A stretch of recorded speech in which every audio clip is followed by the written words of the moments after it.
The schoolroom at Fenwick Grange smelled of chalk dust and rain-starved earth, though no rain had fallen in a fortnight.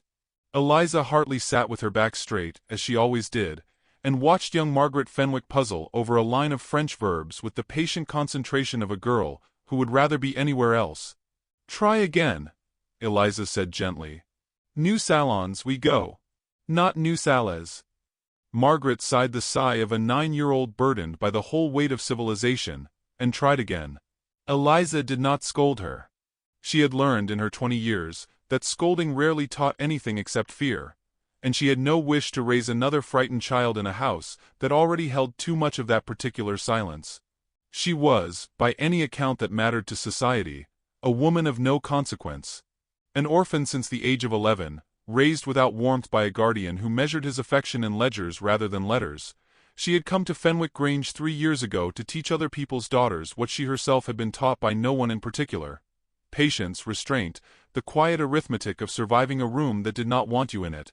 And yet, for 4 months now, she had carried a secret that made the schoolroom, the borrowed dresses, the careful arithmetic of her days, feel like a costume she wore over something far larger.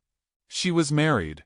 It had happened in a small stone chapel outside Ashmere, on a grey morning with no music and no guests but Mrs. Prentice, the Ashworth housekeeper, and a clergyman who asked no questions he had not been paid, gently, not to ask.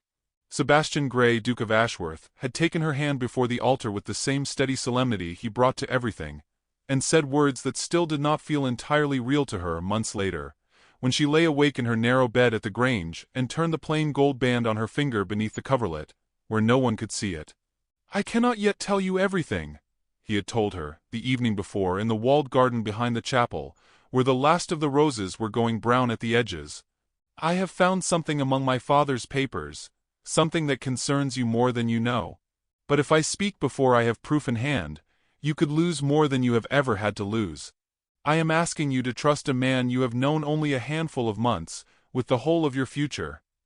She had asked him, quite reasonably, why marriage? Why not simply wait and tell her when he was ready? "Because," he had said, "there is a man circling you even now who would take everything from you the moment your name becomes worth taking. I cannot stop him with words alone. I can only stop him with law." The man in question was Mr. Aldous Whitfield, her guardian, a thin, courteous gentleman who had managed what remained of her late parents' small trust for 9 years with the scrupulous care of a man tending someone else's garden for his own harvest. He had written to her twice in the past month about a Mr. Coates, a widower of considerable means and considerably less charm, who had expressed an interest in making her his wife before her 21st birthday arrived, and placed her modest inheritance beyond her guardian's reach. Whitfield had described the match as a kindness.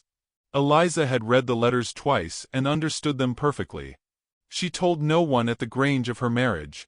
Sebastian had asked this of her plainly, and she had agreed, though the agreeing had cost her something each time she signed her letters Eliza Hartley instead of the name that was now, in the eyes of the law if not yet the eyes of the world, rightfully hers. It was on a Tuesday, with Margaret still murdering her French verbs and the autumn light going long in gold through the schoolroom window, that a note arrived by private messenger, sealed with the Ashworth crest. "You are asked to attend my mother's ball on Thursday evening," Sebastian had written, in his careful, unhurried hand. "I know what I ask of you, and I would not ask it lightly. By the end of that evening, you will understand everything I have not yet been able to say. I need only a little more time to make certain nothing can be taken from you once it is known. Trust me a little longer, Eliza. It is nearly finished." She read the letter 3 times before folding it into the lining of her workbox, where she kept the few things that were truly her own. On Thursday evening she stood before the looking-glass in a gown borrowed from Mrs. Fenwick's younger sister, pale blue silk, a size too loose at the waist, cinched carefully at the back where no one would see the pins, and did not recognize, in her own reflection, a woman about to walk into the grandest house in the county wearing a name half the room would mock and the other half would never think to question. She did not yet know it was also, in ways she could not imagine, the only name that had ever truly belonged to her. The carriage came for her at 7. Eliza climbed in without trembling, though her hands, folded tightly in her lap, told a different story than her face. Ashworth House had been built for exactly this kind of evening. Candlelight poured from 100 sconces and multiplied itself in the long gilt mirrors along the ballroom walls, so that the room seemed twice as full of silk and diamonds as it truly was. A quartet played somewhere near the far doors, half drowned beneath the murmur of 200 conversations, and the air carried that particular mixture of beeswax, hothouse flowers, and old money that Eliza had only ever read about in the novels Margaret was not supposed to be lending her. She stood near a marble column at the edge of the room, doing what she had always done best in rooms that did not want her. She made herself small without making herself invisible, present enough to be counted, quiet enough to be forgotten. It did not work. "You are new to us." The voice arrived before its owner did, cool and pleasant in the way a winter morning is pleasant to look at through glass.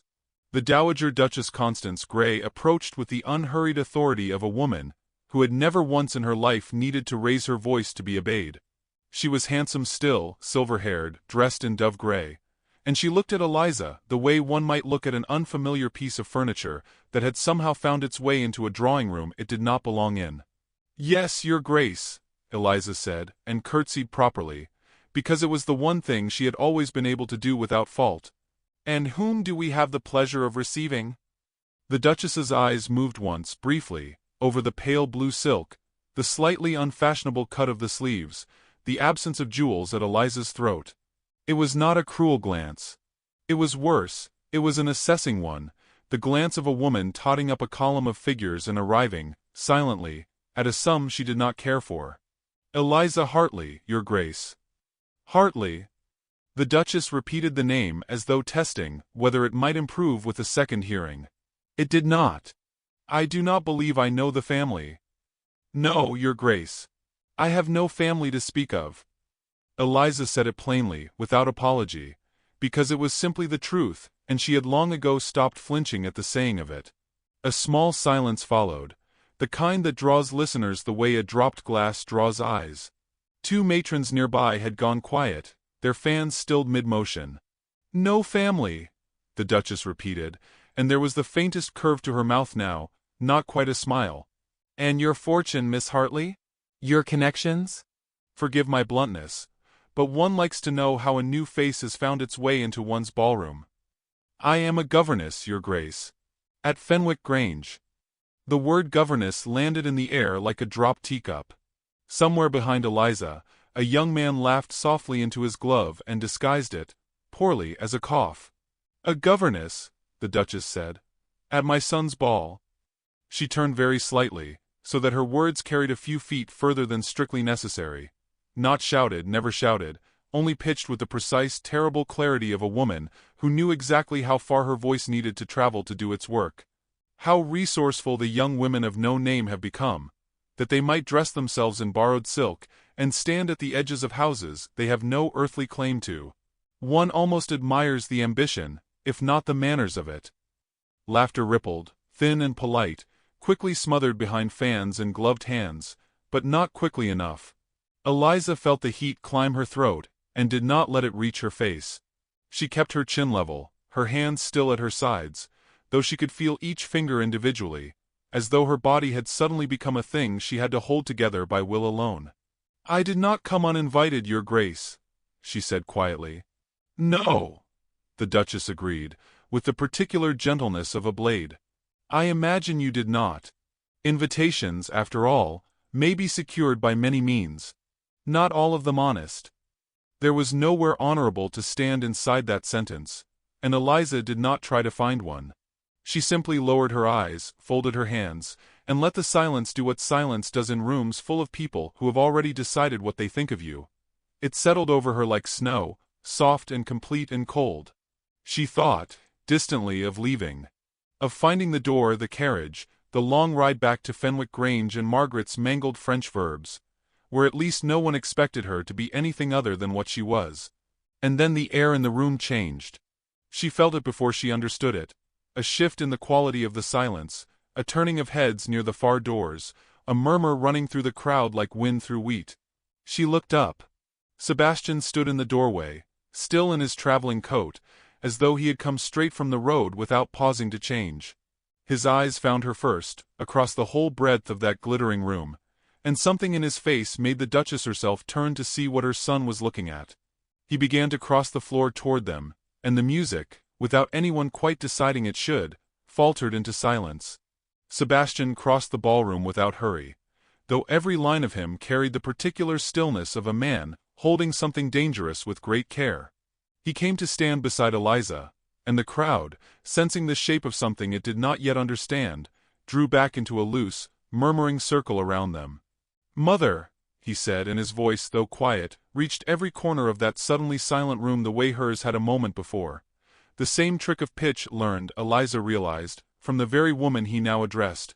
"I heard what was said as I came through the doors. I would ask you to consider your words more carefully before you speak another." The Duchess drew herself up, more startled than offended. "Sebastian, I was merely remarking upon the irregularity of the young woman's presence." "The young woman," he said, "is my wife." The word dropped into the room like a stone into still water, and the silence that followed it had a different quality entirely from the one before. No longer cold, but stunned, widening outward in ripples of whispered disbelief. The Duchess's fan closed with a small, sharp snap. I beg your pardon?" "My wife." Sebastian reached into his coat and drew out a folded paper, worn soft at its creases from months of careful keeping. "Married these 4 months past, at the chapel at Ashmere, by license, properly witnessed and recorded. I did not announce it because I needed time to secure something far more important than a wedding, though I would have shouted that from every rooftop in the county, if I had believed it safe to do so." He turned then, not to his mother but to the crowd, and his gaze found a particular face among it. Mr. Aldous Whitfield, standing near the refreshment table with a glass of wine gone suddenly still in his hand. "Mr. Whitfield has, for some weeks, pressed my wife toward a match with a Mr. Coates, timed with some care to fall before her 21st birthday. The date upon which the small trust left her by her parents would pass fully into her own keeping, beyond her guardian's management." Sebastian's voice remained even, unhurried, but there was steel beneath it now. "I could not prevent that pressure with mere objection.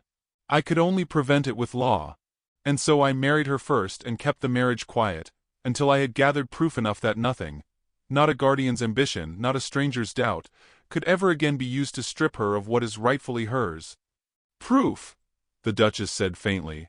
"Proof of what, precisely?" Sebastian reached into his coat a second time and drew out a small, worn leather box, the kind used to hold correspondence rather than jewels, and from it, a bundle of letters yellowed with age, a signet ring, and a small oval portrait no larger than his palm. "I found these among father's papers, in the writing box he kept locked in his study, after his death last winter." He held the portrait toward his mother. "A young man, painted some 50 years ago. Do you know him?" The Duchess took it with visibly unsteady fingers, and her face, upon looking, went first blank, and then, slowly, pale as candle wax. "Julian," she whispered. "That is Julian's face." "Your husband's younger brother," Sebastian said gently, "who left England after a quarrel none of us were ever told the whole of, and was believed to have died abroad, without issue." "He did not die without issue, mother. He had a daughter, who in turn had a daughter of her own, a woman raised these last 9 years under her late mother's maiden name, Hartley, to keep her safely out of the reach of a guardian who had already begun, even then, to treat her small inheritance as his own harvest." The Duchess's eyes moved from the portrait to Eliza's face, and something in her own expression cracked open. Not anger now, but a kind of dawning grief, as though a door long since painted shut had been forced ajar and let in air that had waited 50 years to be breathed. "Her eyes," the Duchess said, very quietly. "I ought to have seen it. His eyes, exactly." "A solicitor confirmed the lineage 3 weeks ago," Sebastian said. "Through parish records at Ashmere and a sworn testimony her mother left before her death. I have the documents, should any here require them." His gaze moved, briefly and without cruelty, to Whitfield, whose face had gone the color of old parchment. "As I imagined some might." Whitfield set down his glass, murmured something no one troubled to hear, and was gone from the room before the quartet found the courage to resume its music. The Duchess still held the small portrait in both hands, staring at it as though it might vanish if she looked away.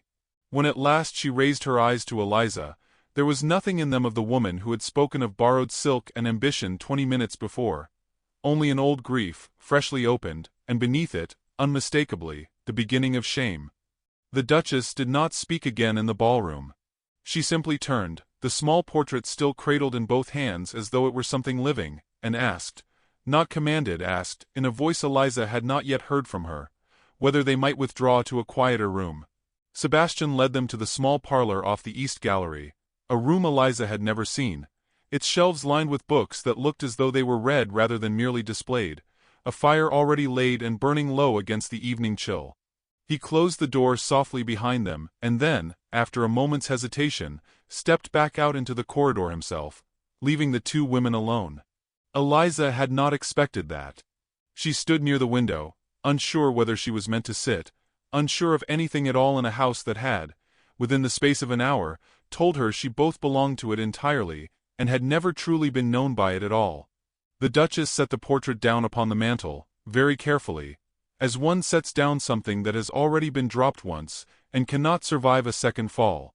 For a long moment she said nothing, and Eliza, watching her, saw for the first time not a duchess but simply a woman, older than her bearing usually allowed her to appear, tired in a way that had nothing to do with the lateness of the hour. "I called you ambitious," the Duchess said at last, without turning. "I said you had dressed yourself in borrowed silk to claim a place you had no right to. I said it in front of 200 people, and I meant every word of it as I said it, because I believed I was looking at a stranger attempting to take something from my family that was not hers to take." She turned then, and her eyes, when they met Eliza's, were wet, though her voice did not waver. "I was looking at my own family the entire time. I simply could not see far enough past my pride to recognize it." "You could not have known, Your Grace," Eliza said. It was not offered as comfort exactly, only as fact, the same plain honesty she had given all evening, because she did not know how to offer anything else. "No," the Duchess agreed. "I could not have known who you were. But I did not need to know your name to have spoken to you with more kindness than I did. A governess with no family and no fortune deserved better manners from me than a duchess's daughter would have received, not worse. I knew that when I said it, Eliza. I chose cruelty because it was easier than curiosity, and I have wondered, every year since my husband's brother left this house in anger, whether I might have kept him from going if I had once simply asked him why he was so unhappy, instead of assuming I already knew." Eliza was quiet a moment, turning the words over. "I do not think I need an apology for not being known to you, Your Grace," she said finally. "Strangers are strangers, and you owed me no particular tenderness on that account alone. But the manner of it, the making of a spectacle, in front of a room that was only too glad to laugh, that was unkind regardless of who I turned out to be. I would ask only that you understand it as unkindness, and not merely as an unfortunate mistake of identity." The Duchess absorbed this without flinching, and something in her face, the last of the old brittle pride perhaps, seemed to loosen and fall away. "You are right to say so," she said. "And you are gracious to have waited until I asked before you said it plainly. I will not pretend the shame of this evening away, Eliza. I will only ask whether you might allow me the chance in time to earn something better than the first impression I gave you." "I think," Eliza said slowly, "that I would like to hear about my grandfather, if you are willing to tell me." And so the Duchess did, haltingly at first, then with more ease as the fire burned low, and the sounds of the resuming ball drifted faintly through the walls.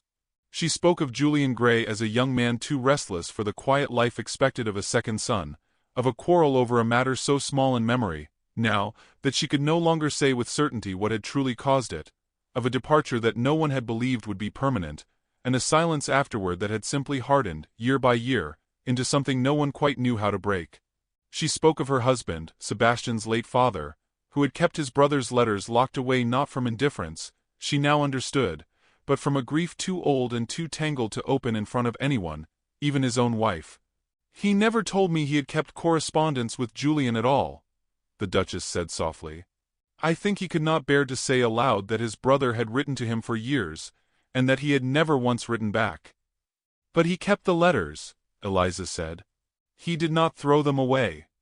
"No." The Duchess looked at her, something almost like gratitude in her expression, at having been offered, however gently, a kinder way to understand her husband's silence. "He kept every one." When Sebastian returned at last he found them seated near the fire, the portrait of Julian Gray between them on a small table, and though neither woman spoke of what had passed between them beyond that room, he saw enough in the quiet ease of their postures to understand that something essential had been mended, even if it had not yet fully healed. "The ball continues," he said. "And I believe there are a great many people out there who owe my wife a proper introduction." The Duchess rose. She did not hesitate, and when she offered her arm to Eliza, it was not a gesture of duty, but of genuine wish. "Then let them have one," she said. "Properly this time." They returned to the ballroom together, and the Duchess herself led Eliza through its doors, not at the edge of the room this time, near some marble column where a governess might make herself small enough to be forgotten, but through the very center of it, past the same faces that had laughed an hour before, now watching in a silence considerably more humble than the one they had offered earlier that evening. "I present," the Duchess said in a voice that carried the length of the room exactly as it had before, though it carried something entirely different now, "my niece by marriage, and my son's wife, Eliza Gray, granddaughter of Julian Gray, and a member of this family in every sense that matters." There was no laughter this time. A few guests murmured their congratulations. Others simply watched with the particular fascination reserved for a story they would spend the following weeks retelling to anyone who would listen. Eliza did not need their admiration. She had not needed it before, and she found, standing now in the center of that glittering room in her borrowed blue silk, that she did not need it still. What she had wanted, without quite knowing she wanted it, was simply to no longer be looked past. Weeks later, in the quieter light of an ordinary afternoon, the three of them sat together in the same small parlor off the East Gallery, old portraits spread across the table between them. Aunts and uncles and cousins Eliza had never known she possessed, faces that shared, in small and startling ways, the shape of her own. The Duchess lifted the signet ring from its box and turned it once in the light before reaching across the table and placing it, gently, into Eliza's open palm. "It was his," she said. "It ought to have come to you far sooner than it did. I am only glad it has come to you at all." Eliza closed her fingers around the small weight of it, heavier somehow than metal alone ought to be, and looked between the two people now closest to her in the world. The husband who had protected her with patience rather than proclamation, and the woman who had once mistaken her for a nobody, and had since taught her that even pride, however deeply rooted, could be pulled up and replanted into something better, given time and honesty enough to grow. She had come to Ashworth House believing herself without family, without fortune, without any particular claim to the world's regard. She left it in the end, having learned that worth had never been the thing she lacked. It had only ever been the thing others had been too proud, for too long to see, until at last, someone had cared enough to look.